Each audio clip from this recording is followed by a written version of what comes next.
Ini adalah Lexus NX 300 Premium dan ini adalah kereta SUV Lexus yang paling banyak terjual di Malaysia. Jadi kereta ini nampak macam biasa je atas jalan, kita kadang-kadang terlupa dan kadang-kadang tak perasan pun kereta ini. Tapi kereta ni kita boleh katakan sebagai kereta yang banyak gila toyol yang ada dekat dalam Lexus. So, saya nak berterima kasih kepada Lexus Sungai Besi Wing Hin. Jadi kepada sesiapa yang berminat untuk membeli kereta baru, termasuklah dengan Lexus yang ada dekat depan saya ni, saya letak link di bawah untuk korang kontak supaya korang dapat konsultan daripada dealer yang terbaik di Malaysia ini.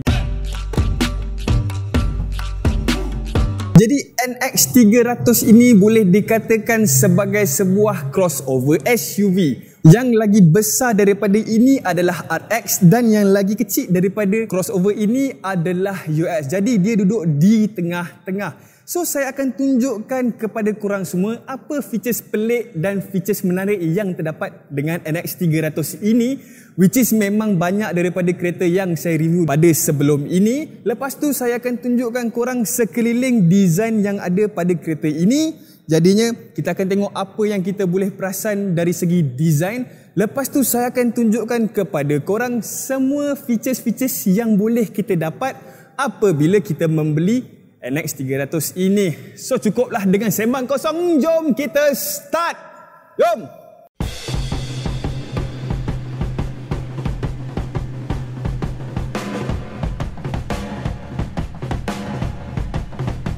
Kebiasaannya kereta-kereta yang kita beli akan diberikan mestilah dengan kunci, betul?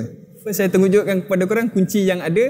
Memang nampak standard, ada lock, ada unlock, ada hold for bonnet button. Tapi yang Lexus NX 300 ini bagi sekali adalah kad ini. Jadi apakah kad ini? Ini adalah benda yang kereta-kereta lain tak beri pada kita, iaitu apabila kita ada sahaja kad ini sebenarnya function as a key. Jadi kita just letak saja kita punya kad ni dekat dalam kita punya poket, dan bila kita rapat saja dengan kita punya mana-mana pintu, kita boleh straight away unlock, dan juga apabila kita duduk dekat dalam kabin, kita boleh straight away start sebab dia dah guna function sama dengan kunci. Tapi dia lebih baik sebab apa? Sebab ialah nipis je babe. Just letak saja dekat dalam poket dan boleh jalankan kerja harian macam biasa. Apabila kita nak buka pintu kereta kita ini pun, kita dah boleh perasan yang kita punya skirt pada bahagian bawah ni melekat sekali dengan pintu ini. Orang boleh katakan kalau macam Mak Saleh, come with. Okay? Jadi yang ada dekat sini apabila terbuka sekali, memberikan kita ruang yang lebih kecil dan lebih turus pada bahagian kita punya body. Jadi apabila kita nak masuk dekat dalam kereta kita, kita boleh masuk dengan rutin yang lebih mudah kerana dah tak ada halangan pada bahagian sini. Jadi bila dia lebih nipis, dia terus masuk dan boleh duduk macam biasa. Dari segi design pula, apabila skirt melekat pada bahagian bawah itu membuatkan dia nampak lebih subtle dan juga lebih kemas. Yang ada pada bahagian sini akan datang sekali dengan kick boot. So bila kita kick akan boleh buka. Dan kalau kata kita nak buka secara interiorly, maksudnya nak masuk pada bahagian dalam, buka pada bahagian dalam pun boleh. Dan kalau kita nak pakai button yang ada pada bahagian belakang ni pun boleh, provided kita ada kunci. So kita boleh buka. NX 300 menyediakan kelebaran yang lebih daripada kompetitor-kompetitor dia. Jadi kalau boleh nampak dekat sini, apa yang kita bagi adalah golf club sebagai contoh. Kita boleh letakkan dekat dalam ni. Kita boleh tengok yang kita punya golf club boleh masuk secara melintang tanpa masalah. Even kalau kita buat kiraan dekat sini, ialah sebab kat sini ada satu je golf club. Jadi kalau kata ada 3 pun boleh. Nampak 1, 2, 3 masih boleh muat. Kalau kata nak banyak lagi, just letak saja melintang.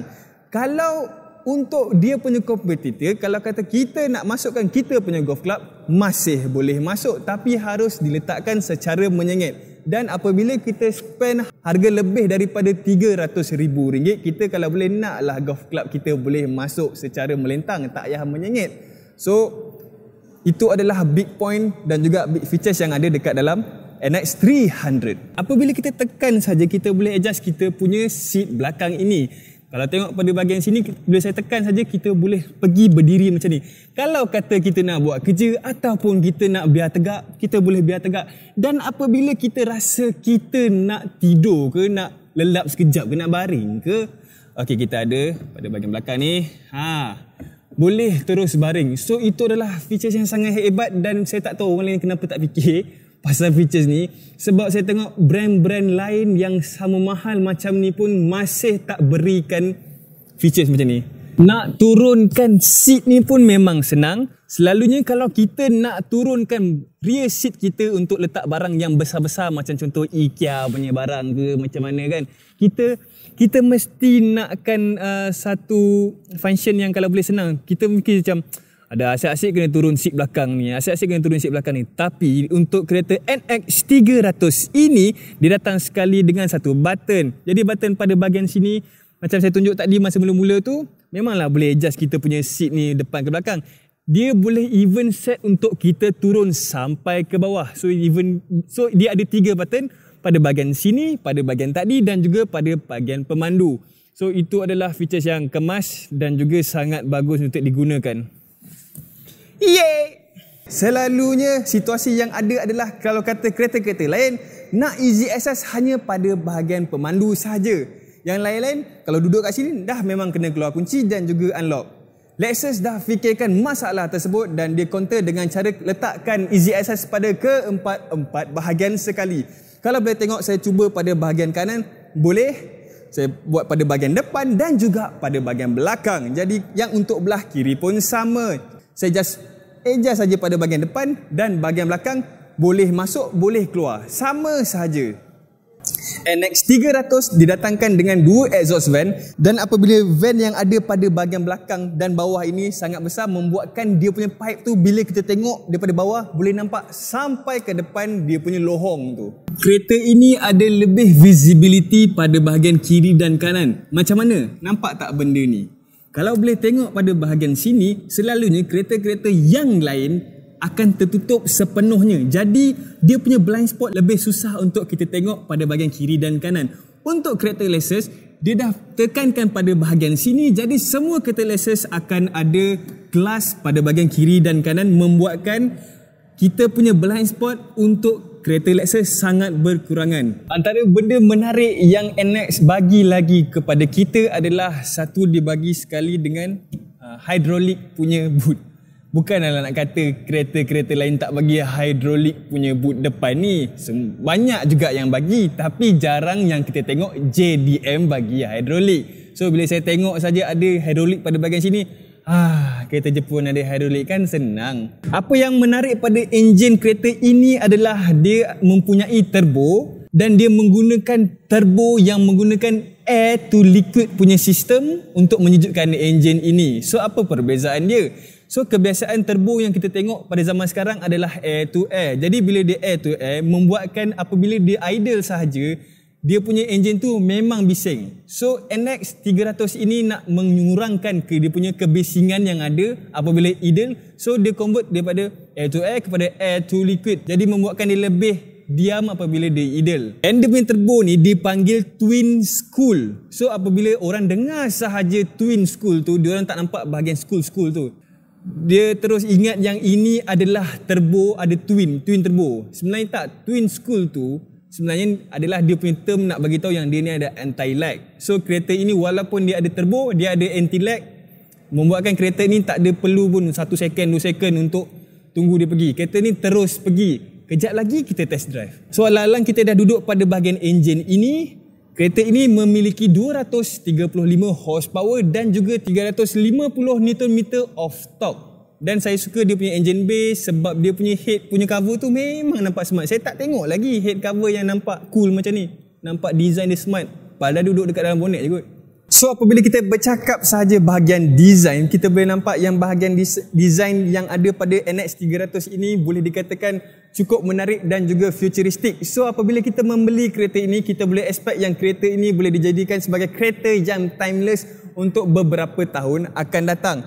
So apa yang dibagi kepada kita adalah standard Lexus spindle punya grill. Jadi spindle grill ni dikatakan spindle sebab Toyota pada awal-awal dahulu dia punya bisnes bukanlah terus kereta, dia ada buat bisnes macam mesin jahit macam tu. So ini adalah dia punya orang kata tema yang diberikan untuk Lexus pada zaman sekarang. Tahu kan Lexus dengan Toyota macam link kan? Kalau tak tahu nantilah ni nak buat NX 300 punya video. So apa yang dibagi adalah kita punya lampu yang ada pada bahagian depan ini sangatlah cantik dan juga konvensional. Kita boleh tengok pada bahagian sini dia ada lampu yang dari 3 lampu tu macam lalat macam nyamuk sikit. Nampak kemas lah. Nampak macam lain. Lepas tu yang dia bagi sekali pada kita adalah signal dan juga DRL datang sekali serentak pada bahagian bawah dia. Dan pada bahagian bawah ini adalah fog lamp yang paling rendah sekali yang saya pernah tengok dekat mana-mana kereta pun. Kita ada fog lamp yang paling kecil yang kita pernah tengok. Kita tengok fog lamp yang casing dia sentiasa lain macam Hilux ke ataupun macam S50 ke, tapi ini adalah fog lamp yang paling rendah yang pernah saya tengok dekat carrier saya. Jadi saya nak tunjukkan dulu kepada korang macam mana ergonomik yang ada dekat dalam kereta ini. Jadi saya berketinggian 180 cm dan juga berat 80 kg. Jadi kita boleh tengok pada bahagian sini kita punya seat memang cukup standard dan juga selesa, segalanya elektronik, dan saya punya headroom pun cukup tinggi, jadi tak ada masalah.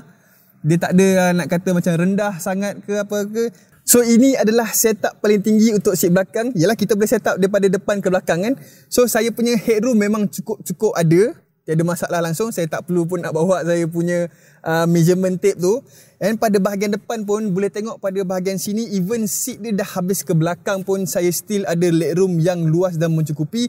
Jadi apabila saya turunkan seat belakang ni pada bahagian belakang, boleh terus tidur beb. Memang dia punya ruang tu cukup besar. Dan apa yang dia bagi pada kita lagi adalah satu armrest dan juga satu tempat letak botol yang sangat cantik dan juga mudah untuk dicapai, mudah untuk letak, mudah untuk simpan balik. Segala-galanya yang ada pada bahagian kanan ini adalah standard yang ada pada kereta zaman sekarang ini. Tapi yang tak standard adalah tempat dan location untuk dia punya memory seat. Dan ada kita punya memory ada sampai 3. Selalunya kan ada 2 ataupun langsung tak ada. So dia bagi 3. Pandai-pandai lah pilih. Satu korang, satu wife korang, satu skandal korang, terpulang. Seat yang diberikan adalah leather dan dia even bagi dengan lumbar support. Lumbar support ni pada bahagian sini. So kalau korang rasa nak lagi tegap, just ke depankan lagi, ke belakangkan lagi. Dan yang lain-lain pun semua adalah elektronik. So pada bahagian kanan kereta kita ada auto punya light. Kalau kata kita tekan saja ini, kalau dia ada detect saja dekat depan, dia turun kita punya lampu. So kalau dah tak ada kereta, dia detect, dia terus buat high beam. So itu adalah benda yang menarik. Lepas tu dia ada button untuk blind spot monitor. Blind spot monitor yang ada kat cermin tu, boleh on off. Kita ada tempat untuk kita buka kita punya bonnet belakang. Button yang saya cakap tadi kat sini. Kereta ini adalah kereta all-wheel drive. So kalau kata kereta ni all-wheel drive, kita boleh pilih dia punya kepintaran. Mungkin kita nak ada distribution punya speed pada bahagian kiri dan juga kanan. Boleh on, kita biarkan saja on. Tapi kalau kata tak nak benda tu, masuk lumut, masuk lumpur macam tu. So kita boleh off kita punya kepintaran tu pada bahagian sini. Keluarlah lumpur tu. Di masa saya tengah review kereta ini, NX 300 ini, saya boleh katakan kebanyakan yang ada dekat dalam kereta ni boleh kata hampir 100% adalah features yang sangat baik dan juga hebat. Namun kita boleh sama-sama setuju yang walaupun tahun 2020 pada bahagian kokpit pemandu ini adalah lebih orang kata macam old school lagi daripada kereta-kereta yang lain. Kita boleh nampak pada bahagian kita punya kita punya steering ni pun nampak macam dah lama macam tu. Even dia punya design ni pun dah beberapa tahun lepas. Dan kita punya gauge cluster pada bahagian sini, ada orang yang berkata-kata lah di forum, yelah 2020 takkanlah nak pakai analog lagi. Tapi itu apa yang dibagi pada kita. Kita punya steering, satu yang bukan old school lah. Kita punya ni elektronik teleskopik. Jadi adjust je lah. Emas kan? Kita punya middle console yang ada pada bahagian tengah ni adalah sangat gemuk dan juga besar, dan dia adalah design yang teguh. Pada bahagian sini kita ada independent monitor. Kita nak kawal kita punya bahagian sini, kita tak boleh sentuh-sentuh sebab dia bukan touchscreen. So macam mana kita nak kawal dia? Kita ada touchpad pada bahagian sini.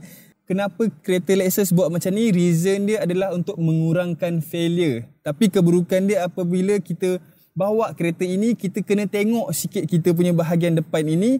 Jadinya kalau kata kita nak memandu, kita dah slide-slide, kita still kena tengok. Sebab kalau kata toggle, kita boleh free dan juga kita boleh ada memori, kita pergi ke mana-ke mana. Tapi bukan apabila kita pakai touchpad ini. Dan dia even bagi seat ni dah ada aircon, okay? So kalau kata kita punya seat ni nak sejuk, just set saja, kita dapat sejuk.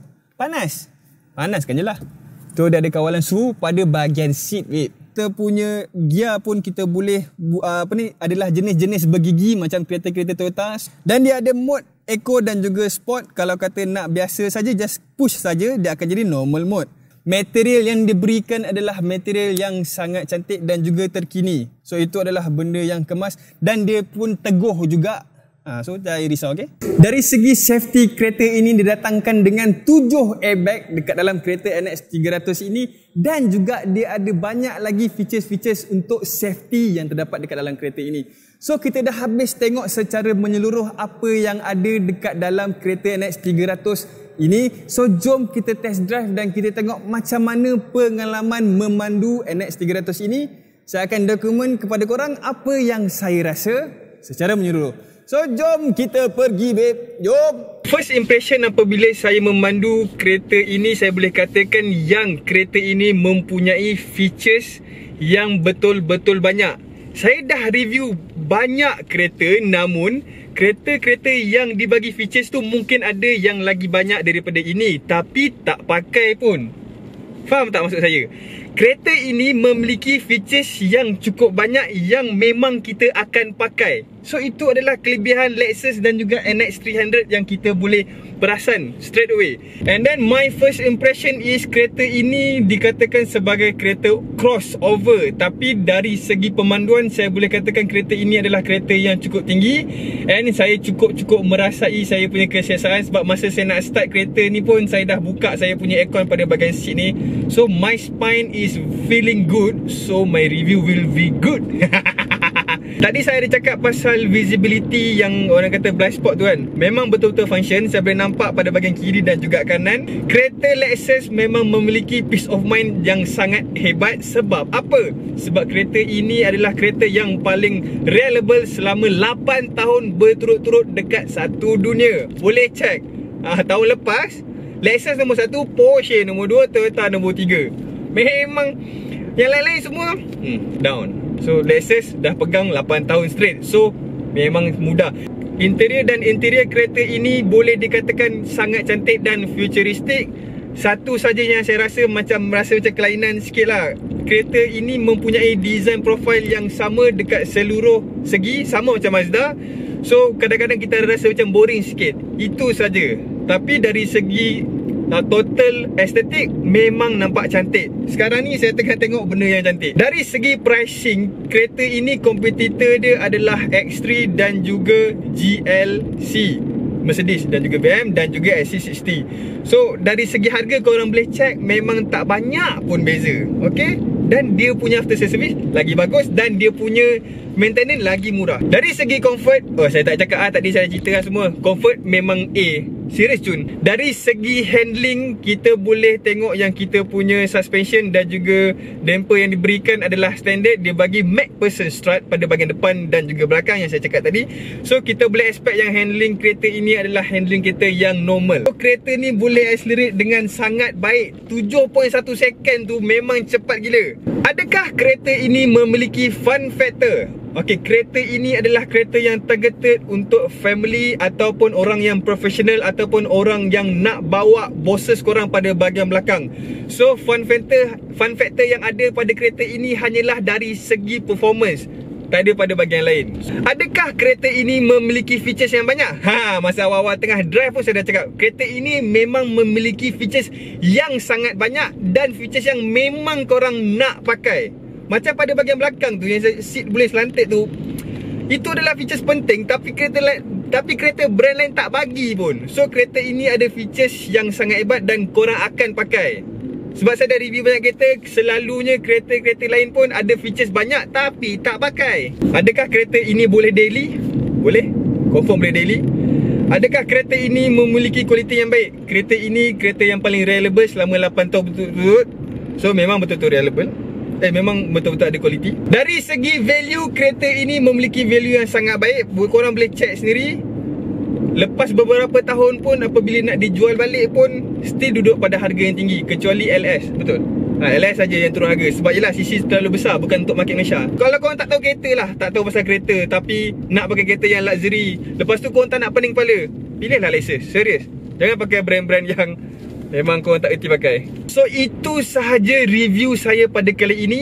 Walaupun review kali ini mungkin panjang sikit daripada biasa, tapi kita boleh expect lah. Harap-harap saya dapat membantu korang untuk memilih kereta, ataupun korang nak enjoy video ni, nak tahu apa yang ada dekat dalam Lexus ni. So ini saja review saya pada kali ini. Kalau nak tengok lagi video-video macam ni lagi, sila tekan subscribe sekarang. Sebab kalau korang tak tekan subscribe, Kang terlepas pula video-video yang macam ni lagi. Tekan loceng sekali, tekan like untuk video ni. Kalau nak komen, komen lah, okay? Tak ada masalah. So itu saja. Jumpa lagi lepas ni. Bye-bye.